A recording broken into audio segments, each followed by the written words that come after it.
வெங்காயம் ஒரு வீட்டில தக்காளி, வெங்காயம் மற்றும் குச்சி ஐஸ் மூன்றும் நல்ல நண்பர்களா வாழ்ந்து வந்தது. ஒரு நாள் தக்காளிக்கு வெளி உலகை சுற்றி பார்க்க ஆசை வந்தது. அதனால நம்ம வீட்டிலே இருந்துடலாம்.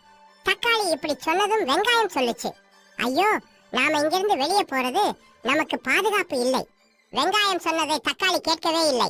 தக்காளி குச்சி ஐஸ் கூட்டிக்கிட்டு வெளியே கிளம்பிச்சு. வெங்காயம் அவங்க தனியா போக வேண்டாம்னு சொல்லிட்டு வெங்காயமும் கூடவே போச்சு. அது டிசம்பர் மாசம் கொஞ்சம் குளிராக இருந்தது. எல்லாரும் ஜாலியா வெளியே போய் விளையாடினாங்க. 2 மாதங்கள் கழித்து வெயில் காலம் வந்தது. தக்காளி, வெங்காயம், குச்சி ஐஸ் 3 பேரும் எப்பவும் போல விளையாட வெளியே போனாங்க. அப்ப வெயில் அதிகமா இருந்தது. வெயிலின் காரணமாக குச்சி ஐஸ் உருகிடுச்சு. இதை பார்த்த தக்காளியும் வெங்காயமும் ரொம்பவே வருத்தப்பட்டார்கள். நாம திருப்பி வீட்டுக்கு போயிடலாம் அப்படின்னு சொல்லி போய்கிட்டு இருக்கும்போது ஒரு சின்ன பையன் பந்தை வைத்து விளையாடி அந்த பையன் பந்தை தூக்கி போட்டான். அந்த பந்து தக்காளியை நோக்கி வந்தது. இதை பார்த்த வெங்காயம் பந்தை தடுத்து நிறுத்தி தட்டி விட்டது.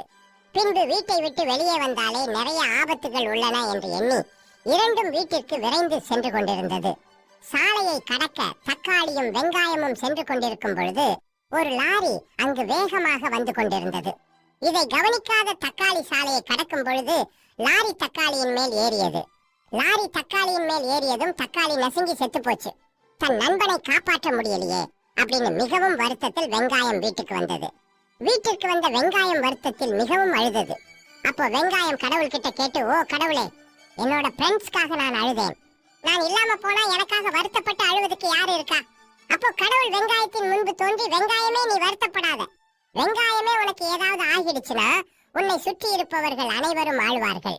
அதற்கான ஒரு வரத்தை நான் உனக்கு அளிக்கிறேன். அதுக்கு வெங்காயம் நான் இப்ப தனியா தானே இருக்கிறேன். அதனால என்னோட ஃப்ரெண்ட்ஸ் எல்லாரையும் எனக்கு திருப்பி கொடுங்க அப்படின்னு சொல்லுச்சு. உடனே கடவுள், நான் உனக்கு ஒரு புது நண்பனை கொடுக்கிறேன். அவன் பேர் மிளகாய்.